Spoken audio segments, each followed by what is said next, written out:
주의 이름으로 사랑합니다. 아멘. 네, 정말 일주일 동안 일주일 만에 뵙는 분도 계시네요. 보고 싶었고요, 또 그리웠습니다. 여러분들 다 저 보고 싶었죠? 네. 반갑습니다. 감사합니다. 예, 자, 오늘 말씀의 제목이 뭡니까? 작은 자를 찾아오신 주님. 네, 작은 자를 찾아오신 주님. 여러분들은 스스로 큰 자라고 생각합니까? 아니면 작은 자라고 생각합니까? 그렇게 고백합니까? 네. 네, 하나님 앞에서도 작은 자요, 사람 앞에서 작은 자임을 고백하시는 여러분들에게 하나님의 복이 임하실 것입니다. 그런데요, 사람들은 작은 것보다 큰 것을 좋아합니다. 약한 것보다는 강한 것을 선호합니다. 평범한 사람보다는 뭘 좋아하죠? 영웅을 좋아하고 그들을 따르죠. 우리 안에 속성들이 욕심이 있기 때문이에요. 아니면 안정감이나 어떤 이익 때문에 우리는 더 크고 더 멋져 보이는 것을 좋아하고 요청하고 또 그들을 따릅니다. 한 예가 있는데요. 아들 둘을 가진 아버지가 어느 날 맛있는 파이를 사왔어요. 그런데 그것을 본 동생과 형은 서로 먼저 먹으려고 다툼을 합니다. 파이를 더 크게 잘라서 자기가 더 큰 것을 먹겠다는 거죠. 주로 형제들의 싸움은요, 내가 어른이나 어른들이나 아이들이나 형제간의 싸움의 대부분은 내가 더 좋은 것을, 내가 더 많고 큰 것을 내가 취하겠다 하는 그 욕심 때문에 서로들 싸우게 되죠. 이렇게 형제들이 싸우는 것을 아버지가 보시다가 아버지가 한 제안을 합니다. 얘들아, 너희들이 누가 이 칼을 먼저 들어서 파이를 자르든지 상관없다. 그러나 먼저 칼을 들어 파이를 자른 자에게는 우선적인 선택권이 없다. 칼을 들지 않은 자에게 그 파이를 먼저 먹을 수 있는 선택권을 주겠다. 그러니 너희들이 잘라라고 말합니다.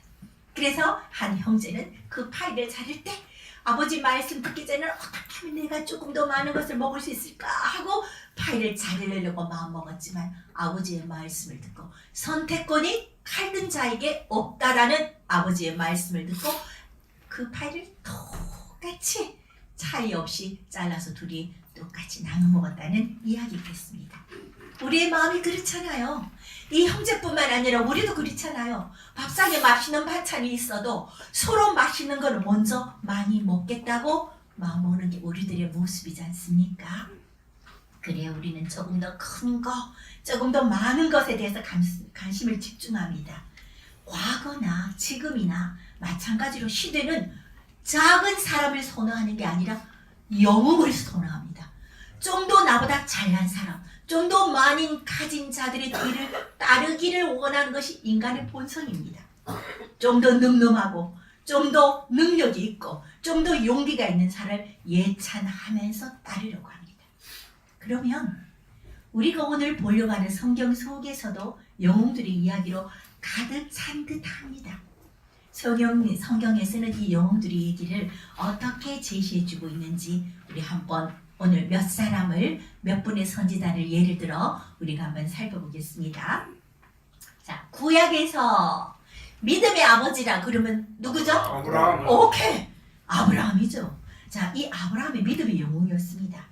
그는 하나님의 말씀을 듣고 익숙한 자기 본토 아비집을 떠나서 어디로 가야 할 바도 모르는 채 하나님의 말씀대로 하나님의 지시대로 그 본토 아비집을 내려놓고 길을 떠나기 시작합니다. 그래서 하나님은 그 아브라함의 믿음을 보고 하나님이 지시하는 대로 그냥 따라간 순종하는 그 믿음을 보고 우리는 지금 이날까지 아브라함을 뭐라고 부릅니까? 그렇지, 믿음의 아버지라고 부릅니다. 또한 이 아브라함은 나이 100세에 낳은 이삭을요, 어느 날 아버지가 이삭을 보고 이렇게 말합니다. 이삭, 너의 100세에 얻은 이삭을 나에게 바치라고 합니다.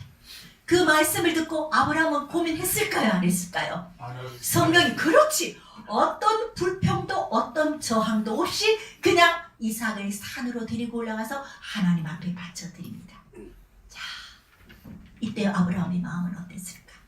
아브라함에 어떤 마음이 있었길래 그 말씀을 100세에 얻은 그 귀한 아들을 저항도 없이 불평도 없이 아버지 앞에 단번에 눕힐 수가 있었을까? 그것은 하나님에 대한 신뢰입니다.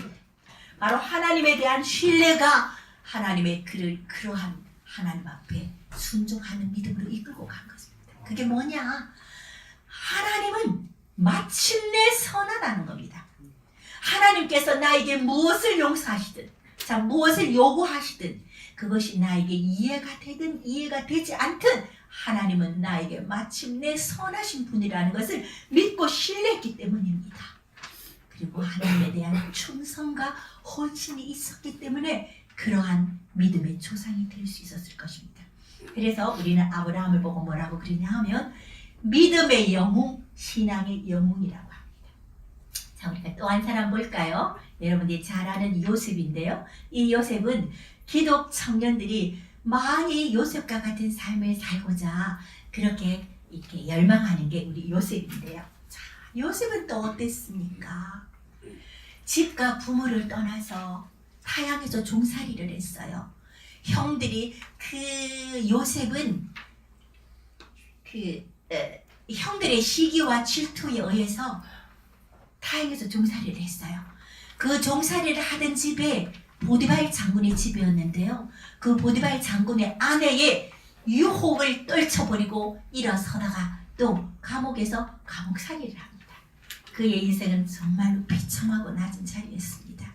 타국에서 종살이를 하고 또 그 종살이를 하다가 또 감옥에 들어가고 그 감옥에서도 또 많은 일들이 있었죠. 자, 그런데요. 그렇게 비천하고 낮은 자리에 어리고 젊은 시절을 전전했습니다.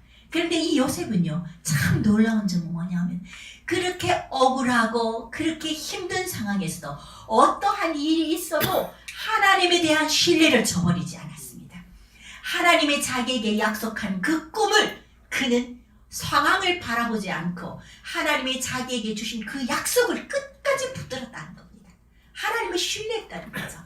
그리고 하나님에 대한 사랑을 그는 놓지 않았습니다. 그 하나님을 믿었다는 것이죠. 믿음이란 상황을 바라볼 때는 절대 우리가 믿음을 지켜나갈 수 없습니다. 그 믿음, 지금 내 눈앞에 보이는 그 상황보다 믿음이 더욱더 크게 느껴질 때 우리는 상황을 뛰어넘고 믿음의 사람이 될 수 있다는 것입니다. 아브라함도 그랬고 요셉도 그랬습니다. 그래서 우리는 이걸 보면서 무엇을 꿈꾸냐? 나도 하나님 안에서 이렇게 요셉과 같은 꿈을 꾸면서 내가 인생을 살아야 되겠다라고 요셉을 보면서 우리는 결단을 하고 뒤를 따릅니다. 자, 그러면 또 한 사람, 우리가 어려서부터 이 사람을 가장 큰 영웅이라고 시편을 대부분 쓰신 분인데 누구일까요? 다윗. 네, 다윗 왕입니다. 이 다윗 왕은 어땠습니까? 골리앗 장군, 그 블레셋 장군의 그 거인 골리앗을, 이스라엘의 그 어떤 장군도 골리앗 앞에 공포를 느끼고 두려움에 떨었던 그 골리앗 장군을 이 20살도 아닌 어린 소년이 물맷돌 5개로 그 골리앗 장군의 이마를 쳐부숴서 눕혀버립니다. 너무나 담대하고 용맹스럽죠. 그리고 자기 몸보다도 훨씬 몇 배나 큰 사자를 쳐 죽이는 그 담대함과 그 용맹스러움을 보고 우리는 참 부러워합니다. 그리고 그 다윗의 용맹스러움과 그 담대함을 우리도 부러워하며 따라가고 싶어 합니다. 그렇습니다. 이 성경을 보면은 마치 영웅들의 이야기를 적어놓은 것 같이 보입니다. 요셉을 봐도, 야곱을 봐도, 아브라함을 봐도 큰 영웅들의 이야기를 적어놓은 것 같이 보이지만 더 우리가 한 번 더 자세히 읽어보면, 가만히 읽어보면 성경에 나오는 영웅들은 처음부터 영웅이 아니었습니다. 원래부터 탁월한 용맹스럽고 담대한 믿음의 조상들이 아니었습니다. 그저 평범한 사람이었습니다. 그렇게 용맹스러운 다윗도요, 자기 집에서는 전혀 존재감이 없는 그냥 막내였을 뿐입니다. 사람들의 관심을 끌지 못하고 작고 보잘것없는 그러한 사람들이 어찌하여 하나님께서 쓰실 수 있는 그러한 그릇들이 되었을까요? 자, 여러분들도 지금 작고 보잘것없는 사람들이지요. 그러나 이들도 다윗도 전혀 존재감이 없는 정말 그냥 아들이었지만 어떻게 하나님께서 그렇게 크게 쓰시는 사람이 되었을까요? 그들은 하나님을 아는 지식을 깨달았기 때문입니다. 하나님이 나를 이곳에 왜 불러주셨는지, 왜 아브라함아 아브라함아 왜 불렀는지, 하나님이 나를 이곳에 부른 그 이유를 그들은 정확하게 깨닫고 그 깨달은 확신에 순종했기 때문입니다. 자, 여러분들, 저 한번 보실래요? 자, 여러분들은 하나님께서 여기 여러분들을 왜 부르셨을까요? 식사 대접하려고 부르셨을까요? 아닙니다. 하나님이 여러분들을 왜 이곳에 부르셨는지 그 이유를 온전히 깨닫는 자에게는 복이 있을 것입니다.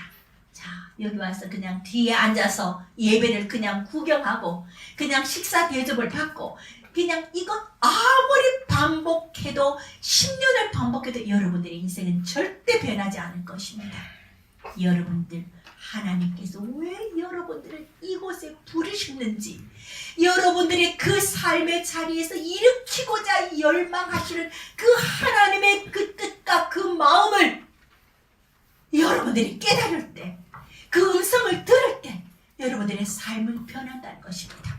그냥 일주일이 되어서 그냥 습관적으로 올라와서 그냥 왔다가 아무리 반복해도 여러분들의 삶은 결코 변하지 않을 것입니다. 하나님이 왜 나를 부르셨는지, 왜 나의 문제를 가지고 나보다 더 슬퍼하시는지, 나의 눈물을 보고 나보다 더 우시는 그 하나님의 그 울음소리를, 하나님의 그 가슴 치는 통곡을, 하나님의 그 사랑의 음성을 여러분들이 들을 때 하나님께서 여러분들을 쓰실 만한 사람으로 여러분들의 삶을 성숙하고 여러분들의 삶을 견고케 하신다는 겁니다. 그리고 내가 여러분들이 새롭게 새로운 삶을 시작하고 도전하고 용기 있게 담대하게 살아갈 수 있는 힘을 그때 주신다는 것입니다. 아멘. 왜요? 하나님께서 나를 여기에 부르셨나? 그 일을 여러분들이 깨달으시는 여러분들이 되시길 바랍니다. 그래서 우리는 그럽니다. 우리 예배 시간 전에 여러분들이 고백했잖아요. 나는 하나님 앞에 작은 자입니다. 나는 별 볼 일 없는 자입니다. 라고 고백하면서 지금 하나님 앞에 꿇어엎된 여러분들에게 하나님은 뭐라고 말씀하시는지 아십니까? 이렇게 고백하는 자에게, 얘들아, 너는 결코 작은 자가 아니야. 너는 무능력 자가 아니야. 내가 너에겐 너의 모든 연약함을 디디고 일어설 능력을 지금 이 시간에, 말씀이 선포된 이 시간에 너에게 주었다고 지금도 말씀하고 계십니다. 그리고 너를 사용하겠다고 합니다.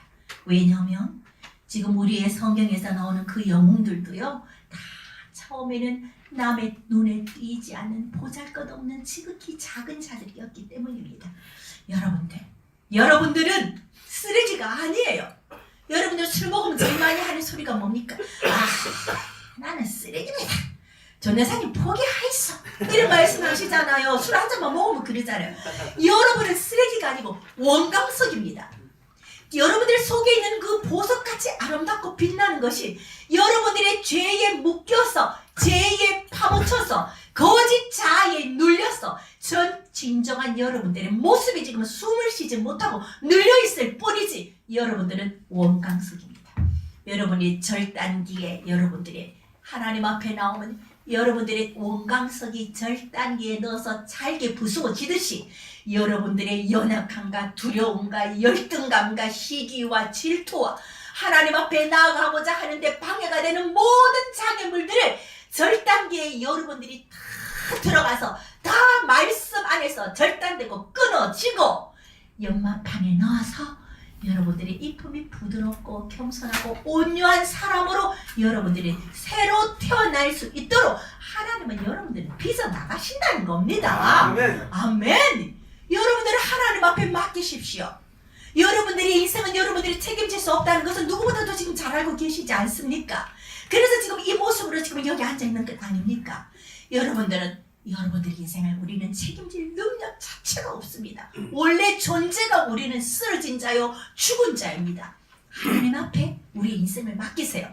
그러면 하나님께서 여러분들을 말씀으로 쪼개고 잘라내고 가지치기를 해서 여러분들의 인품을 온유하고 겸손한 하나님이 쓰실 만한 사람으로, 사람들에게 사랑받을 만한 사람으로 여러분들을 다시 재창조해낼 것을 여러분들이 믿으시기를 바랍니다. 아멘. 그러면 왜 하나님께서 작은 자를 쓰실까? 왜 작은 자를 쓰실까? 처음부터 훈련이 다 된 왕자 같은 사람을 쓰면 될 텐데 왜 우리같이 이렇게 작은 자, 보잘것없는 자, 길가에 그냥 툭 참 굴러다니는 그냥 낙엽 같은 돌멩이들을 왜 그런 작은 자를 쓰실까요? 작은 자란 무슨 뜻이냐면 나의 한계를 깨달은 자가 작은 자입니다. 나의 한계를 깨달은 자. 작은 자만이 하나님을 바라봅니다. 내가 잘났다고 생각하는 사람은 하나님을 안 바라봅니다. 작은 자만이 하나님을 의지합니다. 작은 자만이 하나님 말씀에 귀를 기울이고 하나님을 기다립니다.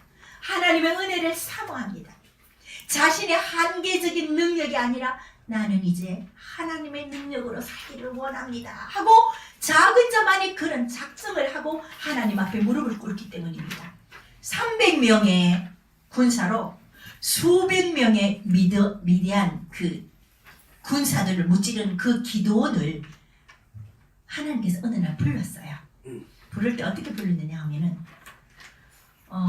네가 일어나서 미디안으로부터 이스라엘 백성들을 구원해내라 하고 기드온을 부릅니다.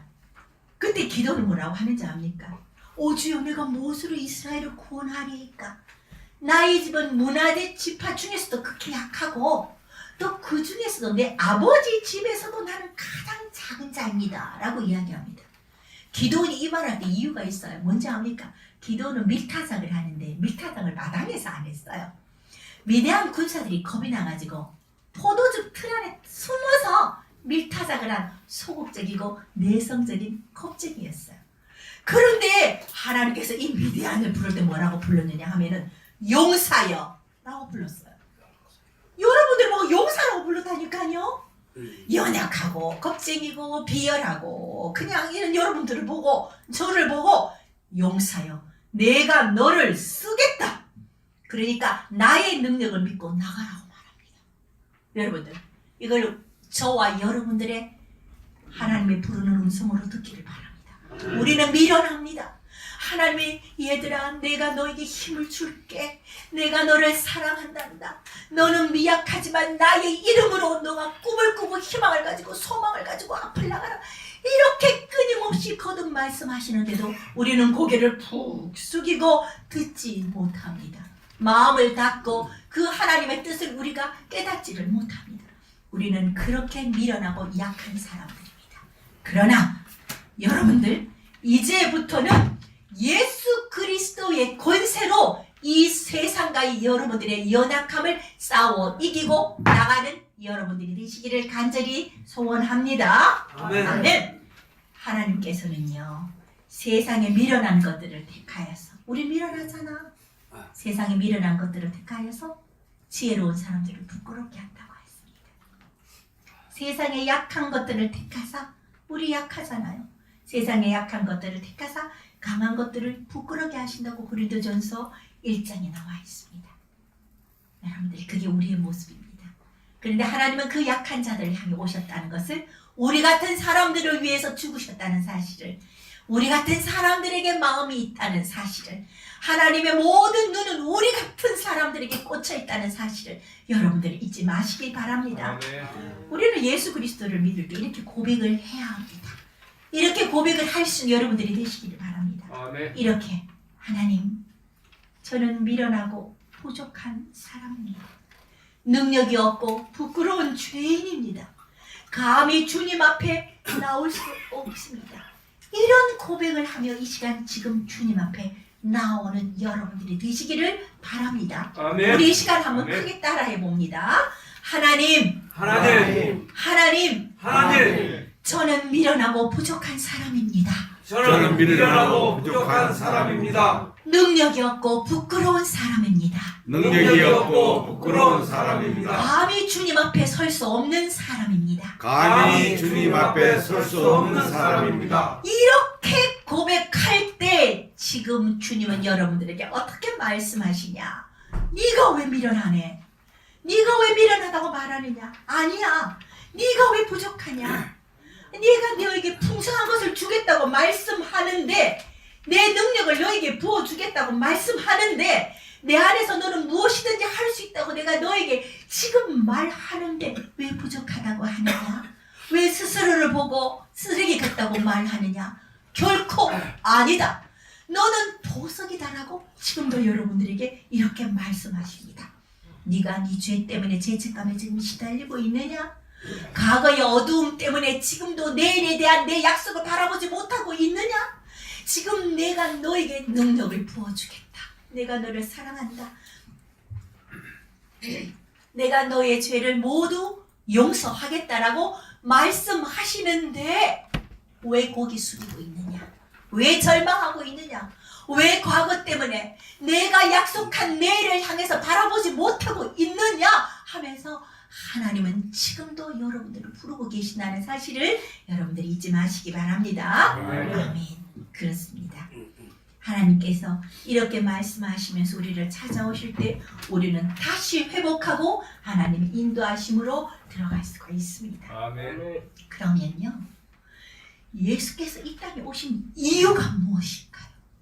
예수님을 믿으라고 자꾸 예수쟁이들이 이야기를 하는데 왜 자꾸 예수를 믿으라고 하느냐? 사랑의 교회가 돈을 써가면서 귀한 시간을 내가면서 맛있게 밥을 지어드리고 이렇게 예배에 오라고 이렇게 전도를 하고 왜 이럴까? 왜 예수를 믿으라고 할까? 그리고 그분 예수는 왜 이 땅에 오셨을까? 우리는 그 이유를 알고 깨달을 때 그분 앞에 무릎을 꿇습니다. 그분 앞에 내 삶을 내어드릴 수 있습니다. 자, 예수가 이 땅에 오신 이유는 예수께서는 작은 자를 귀하게 여기시고 당신 스스로가 작은 자가 되어서 쓰레기 같은 죄투성인 우리 마음속으로 그분이 직접 오셨다는 겁니다. 예수님이 오실 때 하나님의 아들로서만 신성을 가지고 오신 게 아니라 죄투성이고 그냥 억만진창으로 허물어진 죄로 인해서 허물어진 인격 속으로 주님이 오셨다는 겁니다. 왜 그러한 모습으로 오셨을까요? 자, 예수님이 오신 모습을 우리가 한번 봅니다. 예수님이 이 땅에 오실 때 어디에 오셨어요? 그렇죠. 마구간에 오셨습니다. 죽을 때 어디에서 죽었어요? 십자가 위에서 죽었어요. 근데 그분은 누굽니까? 하나님의 아들입니다. 근데 그분은 말구에 가장 낮고 비천한 자리에 오셨고 돌아가실 때도 가장 처참한 십자가 죽음에서 조롱과 핍박과 비난을 받으셨습니다. 태어날 때도 비천한 십자가에서 태어날 때도 정말 비천한 곳에서 태어났지만 죽을 때도 비천한 십자가에서 돌아가셨습니다. 예수님이 왜 그러셨을까요? 하나님의 아들인 예수께서 왜 그렇게 오셨을까요? 이유는 여기에 있습니다. 그는 오늘 말씀과 같이 고아의 재판장이 되기 위해서 오셨습니다. 고아는 억울합니다. 자기를 대신해서 억울해도 자기를 대신해서 싸워줄 사람이 없는 것이 고아입니다. 아무도 돌봐줄 사람이 없는 것이 고아입니다. 그들 고아의 보호자가 되고 재판장이 되시기 위해서 예수께서 이렇게 작은 자로 오셨다는 겁니다. 그리고 그는요, 고독한 사람의 친구가 되기 위해서 이렇게 오셨습니다. 그리고 그는요, 절망하는 사람들의 위로자가 되기 위해서 낮은 자리에 오셨습니다. 이 자리에 고독한 사람 있습니까? 고독해하지 마세요. 주님께서 말씀하십니다. 내가 너의 친구가 되어주마. 여기에 내 가족이 없는 사람 있습니까? 외로워하지 마세요. 내가 너의 보호자가 되고 네가 억울할 때 내가 너의 재판장이 되어주마. 이 중에 누가 절망하는 자가 있습니까? 절망하지 마십시오. 내가 너의 힘과 위로가 되어주겠다고 합니다. 왜 이렇게 작은 자의 모습으로 와서 왜 고독한 자와 슬픈 자와 억울한 자와 공감하시려고 내가 너와 함께 하려고 작은 자로 오셨다는 겁니다. 왜? 이유는 그 어떤 못난 사람도 그 어떤 누구도 예수 안에 다 들어올 수 있도록 우리를 초청하시려고 그렇게 작은 자로 오셨다는 것입니다. 우리가 대통령이 초대하는데 우리 갈 수 있어요? 없어요? 없잖아요. 거기는 뭐가 필요합니까? 대통령 청와대 들어가려면 초청장과 자격증이 필요하죠. 우리 같은 사람은 못 들어가죠. 예수님이 낮은 자로 오신 것은 그 누구든지 오라. 어떤 자도 오라. 어떤 지극히 작은 자도, 지극히 비천한 자도, 지극히 못난 자도 다 나에게로 오라. 이 말씀을 하시려고 그분은 지극히 작은 자로 이 땅에 내려오셨다는 겁니다. 아멘. 그래서 우리가 지금 이 자리에 이렇게 앉아 있을 수 있는 거 아닙니까? 만약에 하나님이 정말 왕자의 모습으로, 하나님은 왕이시잖아요. 예수 그리스도는 왕이시잖아요. 예수 그리스도는 주잖아요. 왕이신 나의 주님, 나의 주인이 되시는 주님, 그가 예수잖아요. 그런데 그가 왕으로 오셨다면 우리는 그를 배울 수가 없습니다. 왕으로 오셨다면 우리는 그 앞에 마음 편히 내 마음을 열고 하나님 앞에 내 모습 이대로 나설 수 없습니다. 그러나 주님이 지극히 작은 자로, 낮은 자로, 비천한 자로 나보다 모든 고통을 다 체휼하신 모습으로 오셨기 때문에 우리가 지금 아빠, 주님, 그리고 그분의 친구가 될 수 있고 그분의 가족이 될 수 있었다는 겁니다. 얼마나 사랑하셨으면 우리를요. 얼마나 사랑하셨으면. 여러분이 가지고 있는 아픔이 있습니까? 괴로움과 부끄러운 죄가 있습니까? 부끄러운 과거, 아픈 과거 있습니까? 그 모든 것들을 다 경험하신 분입니다. 그래서 여러분들이 눈을 감고 아버지께 이야기하면, 주님께 이야기하면 그분은 다 공감해 주십니다. 위로자의 첫째 조건이 뭘까요? 공감입니다. 아들을 잃어본 사람이 아들을 잃은 사람의 눈물을 이해합니다. 아내를 잃어본 사람이 아내를 잃어본 사람의 마음을 위로할 줄 압니다. 그래서 주님은 이 땅에 연약한 육신으로 오셔서 그 모든 것들을 경험하셔서, 왜? 우리의 아픔과 경험을 함께 하려고요. 그러니까 여러분들의 아픔이 있으면 서슴지 말고 주님과 함께 공감하시는 여러분들이 되시기를 간절히 원합니다. 아멘. 성경에는 작은 자들의 그 이야기로 가득합니다. 양 100마리 중에 예수님은 단 한 마리의 양을 찾기 위해서 99마리의 양을 두고 그 한 마리를 찾기 위해서 저 끝까지 추적하기 위해서 나서신 분입니다.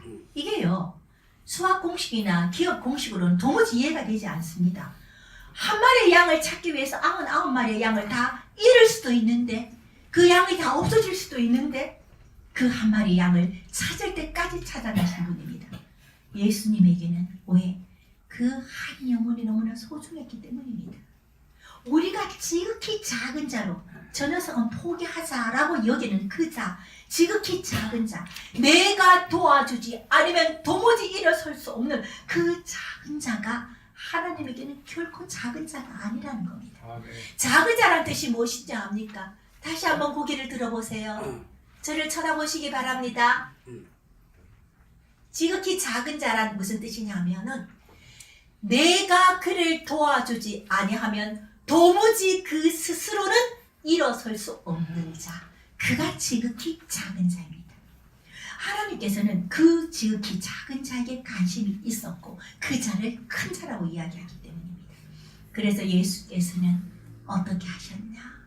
세리와 장녀들, 세리가 세금쟁이, 옛날엔 세금쟁이를 사람 취급 안 했어요. 이 세금쟁이가 이쪽으로 오면 사람들은 너무 미워서 반대쪽으로, 꼬라지 보기 싫어서. 왜냐면 민족들의 그 돈을 애써 피땀 흘려 번 돈을 갈취해서 로마에게, 그리고 지 것까지 주머니에 챙기는 그러한 사람들이기 때문에 세리를 인간 취급 안 했어. 그리고 몸 파는 창녀도 인간 취급을 안 했어. 그런데 예수께서는 오셔서 뭐라고 하신지 아십니까? 세리와 장녀들을 보고, 얘들아, 인생의 소망을 품으라고 말씀하십니다. 인생에 사람들이 너를 보고 인간 취급을 하지 않더라도 너 인생의 소망을 품고 살아라고 이들에게 소망을 줍니다. 그리고 예수님은 많은 사람들이 접촉하기 싫어하는 문둥병 환자를 찾아가서 그 문둥병에게 손을 얹고 안수를 하시며 그의 육체적인 질병을 고쳐주십니다. 또한 혈류병, 피를 흘리는 병인데요. 여성들의 병이에요. 이 혈류병을 앓는 여인들은 사람 앞에 나서기를 싫어했어요. 왜냐하면 혈류병은 그냥 병으로 여기지 않고 저주, 하나님께로 신으로부터 저주받은 병이라고 생각했기 때문에 사람들이 가까이 가지 않았어요.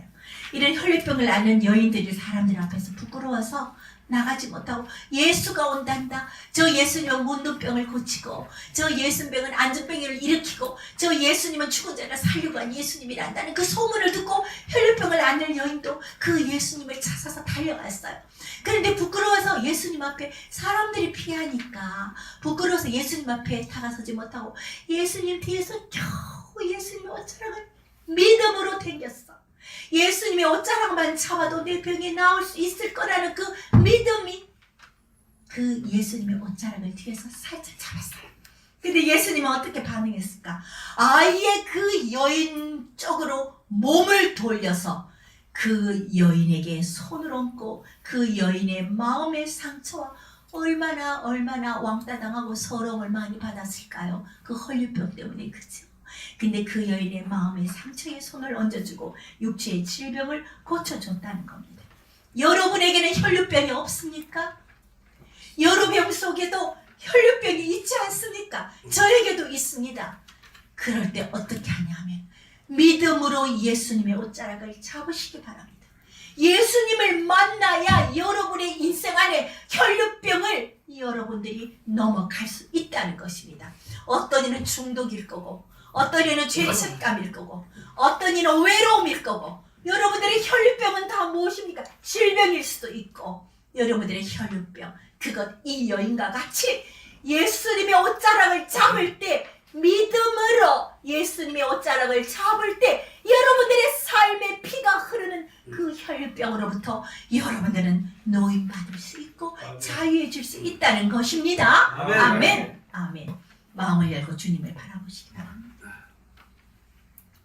주님은 이 땅에서도 약하고 작은 자를 찾으십니다. 그리고 작은 자의 고아의 아버지가 되시고 과부의 보호자와 재판장이 되시겠다고 말씀하십니다. 그리고 홀로 있는 사람들에게 가까이 찾아가서 그들의 가족이 되고 그들의 친구가 되시겠다고 말씀하십니다. 갇힌 자를 자유롭고 형통하게 하신다고 말씀하십니다. 그 하나님은요, 그 우리를 향한 그 크신 사랑 때문에 자신을 스스로 권리 포기를 하고 스스로 자신을 제한시켰습니다. 그는 어떻게 오셨습니까? 하나님의 모습으로 오지 않았습니다. 인간의 모습으로 오셨지 않습니까? 꼬집으면 상처가 납니다. 육체를 꼬집으면 아프고 찌르면 상처를 나고 이러한 인간의 몸속에 이러한 나약한 썩어가는 인간의 몸속에 거룩하신 하나님이 우리 속에 지금도 들어와 계신다는 사실을 여러분들이 믿으시기 바랍니다. 아멘. 그 주님은 33살의 나이로 자신의 권리를 포기하고 자신을 스스로 제한시켰습니다. 여러분들 누구를 사랑할 때, 누구를 섬길 때 이렇게 그 사람의 자리까지 낮아지셔야 합니다. 여러분도 누구를 섬길 때 권리 포기를 해야 됩니다. 내가 할 수 있는 권리를 포기할 때 그게 진정한 예수 사랑, 십자가 사랑이 됩니다. 여러분들은 누군가 사랑할 때 그렇게 사랑합니까? 혹시 갑질하지 않습니까? 여러분들이 10,000원 있으면 1,000원 있는 사람 업신여기지 않습니까? 내가 좀 더 높은 자리에 있다고, 내가 조금 권위의 자리에 있다고, 약한 자들, 정말 남루한 사람, 인격적이지 못한 사람을 볼 때 혹시 여러분의 마음속에 은근한 그 사람에 대한 무시함을 가지고 있지는 않습니까? 내가 너보다는 낫다는 여러분들의 종교 행위가 좀 더 낫다고, 여러분이 좀 더 깨끗한 옷 입었다고, 내가 신앙생활 좀 더 했다고, 내가 교회 나온 지 좀 더 오래됐다고 여러분들 혹시나 그 누군가를 무시하면서 갑질하고 있지는 않습니까? 예수님은 사람들을 어찌 생겼는지 아십니까? 모든 권리를 포기하셨습니다.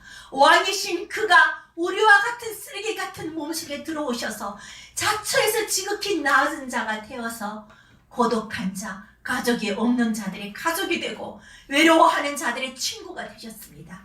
그러한 예수님을 여러분들도 만나는 여러분들이 되시기를 간절히 소원합니다. 아멘. 아멘. 그렇습니다. 그들을 향해서 지극히 작은 자들을 향해서 주님은 이 시간도 너희들의 새로운 삶과 미래를 향해서 일어나라! 라고 지금 이 시간도 격려하고 있습니다. 마지막으로 짧은 성경에 나오는 아주 새로운 영웅을 한 사람 소개하겠습니다. 거지 나사로입니다. 부잣집 밥상에서 떨어지는 밥을 먹고 개가 그의 헌비를 핥고는 거지 나사로, 지극히 작은 자입니다. 이 거지 나사로가 죽은 후 어떻게 되는지 아십니까? 그렇지, 그냥 천국에 간 것도 아니죠. 어떻게? 성경은요, 새로운 영웅을 창조해내는 게 성경입니다. 이 거지 나사로가 하나님이 인정하신 아브라함의 품에 안긴 존재가 되었습니다. 세상의 영웅은 누구였을까요? 부자였겠죠. 그 부자의 밥상에서 떨어지는 밥을 먹고 살아온 그 나사로는 하늘나라에 가서 죽어서 하나님께서 인정하신 아브라함의 품에 안겼습니다. 이게 바로 성경적 새로운 개념의 영웅입니다. 그리고 단 2푼의 헌금을 내놓은 그 바보를 보고 예수님 뭐라고 하신지 아십니까? 그 다른 사람의 그 누구 헌금보다 네 헌금이 최고다라고 말씀하셨습니다. 이게 성경적인 새로운 개념의 영웅입니다. 여러분들도 영웅이 될 수 있습니다. 오늘도 헌금 내신 분들 있죠? 1,000원 내신 분도 있고 2,000원 내신 분도 계실 겁니다. 그러나 하나님께서는 그 사람을 보고 뭐라고 하시는지 압니까? 네 헌금이 다른 사람의 돈 많은 사람이 그 어떤 헌금보다 네 헌금이 귀하도다 라고 말씀하십니다. 소외되고 따돌림 당하는 장녀, 이들은 인간 취급도 받지 못했던 그 여인들을 보고 예수님 뭐라고 하신지 아십니까? 그들 보고 값진 인격으로 대우하시며 바라보셨습니다. 세상 사람들이 멸시하는 장녀와 세리를 보고 그들을 값진 인격으로 바라보고 그들을 그렇게 대우하신 분이 예수 그리스도입니다. 여러분들, 그 예수 그리스도를 만나서 그 예수님과 동행하는 그러한 여러분들의 삶이 되기를 간절히 원합니다. 아멘. 오늘 이 시간 예수님을 만나셨죠? 아멘. 어떤 예수님을? 지극히 작은 자를 찾아오시는, 한 마리의 양을 찾아 떠나시는 그 예수님을 오늘도 이 시간 여러분들을 만나고 여러분들을 부르는 그분의 목소리를 들으시는 여러분들이 되시기를 간절히 소원합니다. 아멘. 아멘. 기도하시겠습니다. 하나님 아버지, 하나님께서는 우리를 보고 말씀합니다. 너는 보배롭고 존귀한 자라고 말씀하십니다. 예수 그리스도의 십자가 은혜로 말미암아 너는 내 아들이라고, 너는 내 하늘나라의 백성이라고 말씀하십니다. 우리 그 하나님의 은혜를 덧입어서 이제는 세상과 죄를 두려워하지 않고 내일에 대해서 불안해하지 않고 하나님 안에서 내일에 대한 희망을 가지고 담대하게 살아가는 새로운 개념의 하나님의 영웅들이, 주인공들이 다 되기를 간절히 소원합니다. 아멘. 하나님 감사합니다. 예수님 이름으로 기도드립니다. 아멘. 아멘. 아멘.